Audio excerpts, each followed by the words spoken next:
Hi, welcome to the Gemara on Hamid Bet. We're starting 13 lines up from the bottom. This is a review video of material that we covered in class. Gufa, literally the thing itself, it means we're returning to a previously quoted statement. Chizkiya kari b'Tveria be'arbesar uv'chamesar. Chizkiya would read Megillah in Tveria on the 14th and the 15th of the month. Nesafkale imu kefet chomami mot Yeshua ben Nunhi ila. Because it was doubtful to him, he wasn't sure whether the city was walled from the days of Yehoshua ben Nun or not. Umi misafkele milta Tveria, and was it really doubtful for him, the matter of Tveria? V'haktiv, but isn't it written in a pasuk in Yehoshua? V'arei mivtzar hatzidim tzer v'chamat reket v'kineret. And the fortified cities were Tzer and Chamat and Reket and Kineret. The Kaimalan, and we uphold it as we believe it to be, Reket zo Tveria, that Reket is Tveria. So Reket is on the list, which means that Tveria is on the list of fortified cities from the time of Yehoshua. So that should mean that we know for sure that Tveria was walled from the days of Yehoshua ben Nun. Hainu tamid misafgalei. Here's the reason that it was doubtful for him. Here's the reason that he wasn't sure. Mishum dechad gisa shur diyam havat.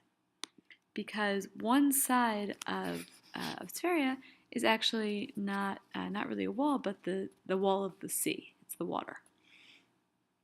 Ihachi amai masafkale.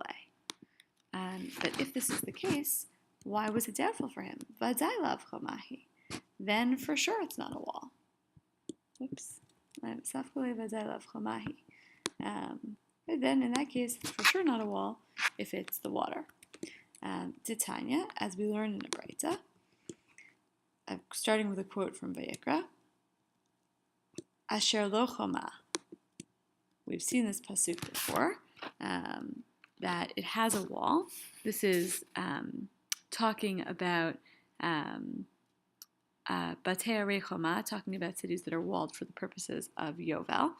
And in that pasuk, or commenting on that pasuk, the Braita says, Velo shor iger saviv, and not what's called shor iger going around it, meaning it has to have a wall, not shor iger. And Rashi explains that shor iger means when the houses are built close together and the roofs essentially form a wall, right? So it's a wall that just happens to be there versus one that was built b'dafka as a wall. So that kind of incidental wall doesn't count, and so it's obvious that Tveria is not a walled city. Velo shor iger prat l'Tveria. So this excludes Tveria, Shiyama Chomata, where its sea is its wall. That's the Braita. The Gemara then says, Le'inyan batei arei choma lo masafgalei. Sure, when it came to the issue of batei arei choma, what constitutes a walled city, again for Yovel purposes, lo masafgalei. He wasn't doubtful. And by the way, if you don't remember what the issue is with walled cities and Yovel, I encourage you to look back at the last time that we discussed this pasuk and to look it up even in context. So it was clear to Chizkiya that Tveria wasn't a walled city for those purposes. But what was doubtful to him was for the matter of Megillah reading. My prazim umay mukfin diktive gabe mikra Megillah.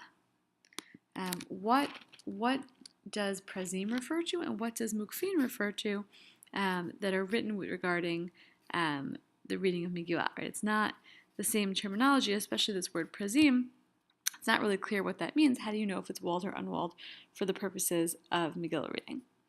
Mishum dahani miglu v'hani lo miglu.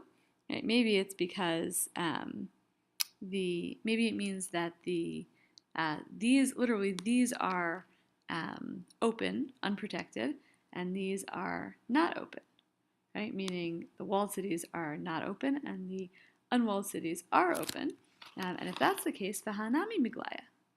So then Tveria is it's also open and unprotected in some way. O Dilma, mishum dahani mignu, v'hani lo mignu. Or maybe the meaning, right, the criteria that determines whether it's walled or unwalled, it's because these are protected and these are not protected. Right? Unwalled cities are unprotected and walled cities are protected. The hanami mignaya. And this too is protected, meaning Tveria is protected. So it's open on the one hand, but it's protected on the other hand. So does it go into the walled category or the unwalled category? Mishum hachi misafkale. Because of this, he was doubtful, right? Because of this uncertainty as to which category it belonged in. Rav Asi kari Megillah behutzal be'arbesar v'chamesar. Misafkale imu kefer chomami mot Yeshua ben Nun hi iwa. Here's another story about a doubtful place. Rav Asi would read Megillah in a place called Hutzal on the 14th and the 15th because it was doubtful to him, it was unclear to him whether it was walled from the days of Yeshua ben Nun or not. Ikadam, right? There are those who say, or Ikadam are, there are those who say, Amar Rav Asi. Actually, what happened was Rav Asi said, Hai Hutzal to Beit Binyamin mukefer chomam Yeshua ben Nun hi. Actually, the statements about Rav Asi and Hutzal is this year Hutzal, which is in Beit Binyamin, is that's where it is, and it was actually walled from the days of Yeshua ben Nun. So it's actually a clarification, not another point of uncertainty. Amar Rabbi Yochanan. Rabbi Yochanan said, Ki havina Talia, amina milta de she'ilna l'sabe. When I was a boy, Talia is nar, like a young guy. Amina milta, I said something which I asked an old person about. V'ishtachach kavati, and I found that it was like me. Kavati, like me. I found that in fact I was right. Chamat zo Tveria.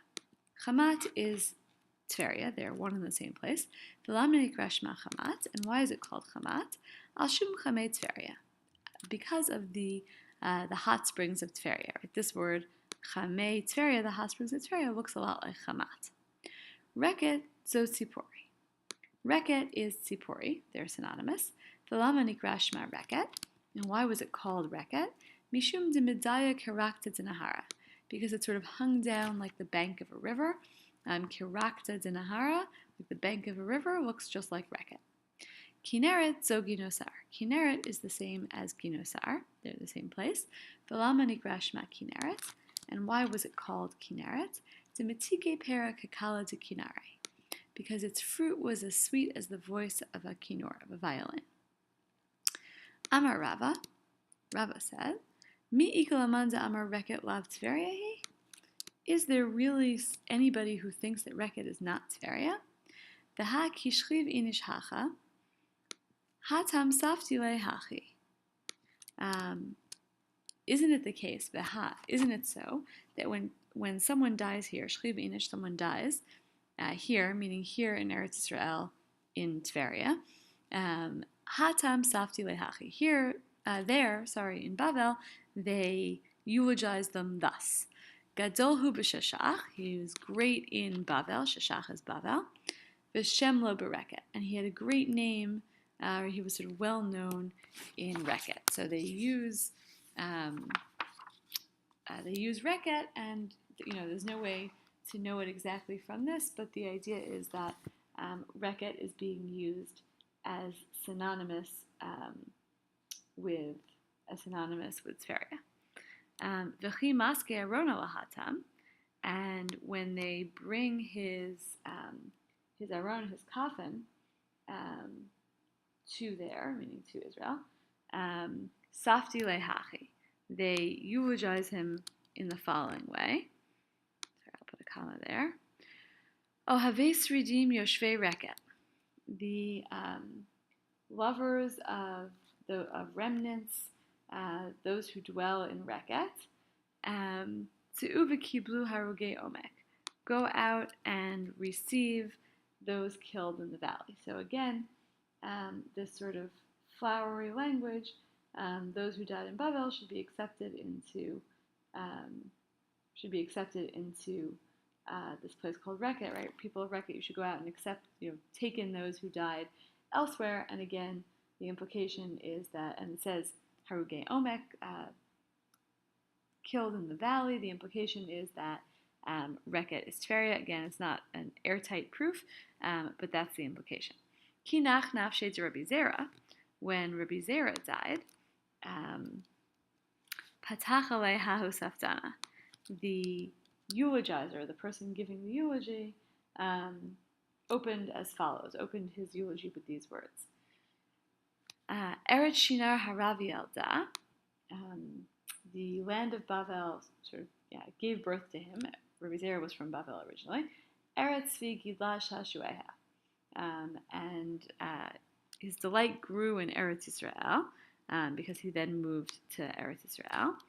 Oy nala amra reket ki avda klechem data.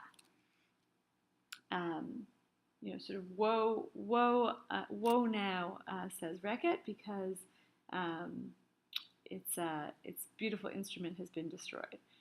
So it seems that everyone accepts, and apparently maybe we know that he was from Tveria. So it's clear from this, according to Rava, that he was for sure, that Reket is for sure Tveria. Ella Amar Rava, this should really be Rava here. Rather, Rava says, Chamat zo chamei grar. Chamat is a reference to chamei grar. Reket zo Tveria. Reket is Tveria. Kineret zo ginosar. And Kineret is another name for ginosar. V'lama nikra shma Reket. And why was it called Reket? Sha'afil rekanin sheba mele'in mitzvot kirimon.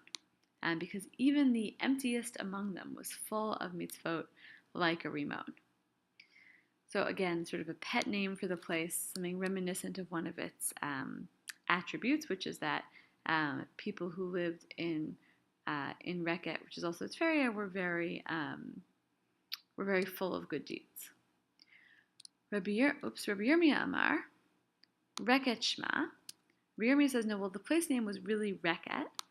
V'lama nikra Shma Tveria, and why was it sometimes referred to as Tveria? Sheoshevet b'tibura shel Aretz, because it was sitting in the center, literally the navel, the belly button of Eretz Yisrael, and Tibura sounds like Tveria. Rabba Amar, Reket Shma, so he also says, Reket's the real name of the place, V'lama nikra Shma Tveria, and why do we affectionately call it Tveria? Shetova re'iyata, because its appearance is great. As we discussed in class, this piece is basically all about place names, and it seems like they're in Bavel, imagining these great places in Israel, giving them, imagining these affectionate names for them that reflect good things about the places. Okay, we'll stop there.